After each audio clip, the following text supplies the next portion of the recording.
Shalom, shalom bien-aimés, j'espère que vous allez bien. Moi, ça va super bien, d'accord?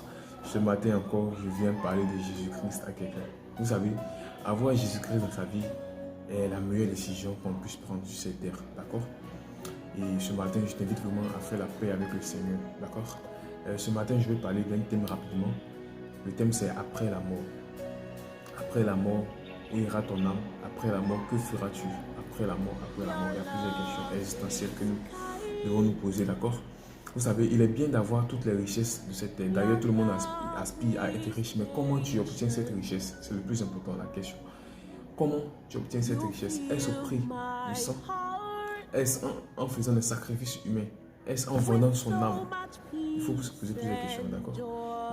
Comme je l'ai dit, Dieu ne t'interdit pas d'avoir des biens. D'ailleurs, Dieu même nous souhaite d'être riches, d'être prospères, d'accord? Mais comment est-ce que nous obtenons tout ça? C'est cette question que nous devons poser. Et quand nous vivons, nous devons garder à l'esprit qu'après cette vie, il y aura un jugement. Et après le jugement, il y aura deux voies. Soit tu vas en enfer, soit tu vas au paradis, bien aimé. Et si tu n'as pas Jésus-Christ dans ta vie et que tu meurs maintenant, il sera vraiment compliqué, voire même difficile. Tu peux avoir Jésus-Christ aussi et aller en enfer. Parce que c'est comme un père. Un père, il a ses enfants et il donne une feuille de route, non, une manière de marcher.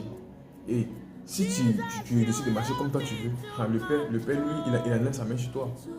C'est pareil. Dieu nous invite à marcher d'une manière digne.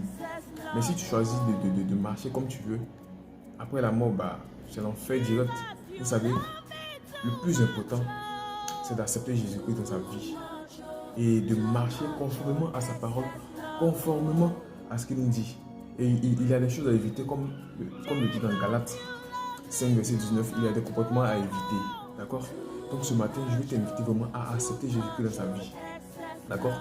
Comment avoir Jésus-Christ dans sa vie? C'est très simple. Il te suffit juste de fléchir genoux, d'accord? Et de prier sincèrement, d'avouer ses péchés. Tout ce que tu as eu à faire qui n'est pas bien. Parce que la Bible dit dans Proverbe 20, verset 13, celui qui avoue ses transgressions et les délaisse obtient miséricorde. D'accord? Le plus important, c'est d'avoir Jésus-Christ dans sa vie. Lui avouer ses péchés et obtenir miséricorde et de marcher. Voici une chose encore importante, de marcher comme il nous le recommande dans sa parole. D'accord? D'accord? Alors, ce matin, voici le message que j'ai avec quelqu'un. Sache qu'après la mort, il y a un jugement. D'accord? Après la mort, il y a un jugement. Parce que la Bible nous dit, il est réservé aux hommes de mourir, de vivre une seule fois. Après quoi vient le jugement. De mourir, de vivre une seule fois. Après quoi vient le jugement. Amen. Il est important c'est vrai, on peut vivre, mais n'oublions pas, ayons toujours à l'esprit qu'après la mort, il y a un jugement. Amen. Et après le jugement, soit tu vas en enfer, soit tu vas au paradis. Amen, bien aimé.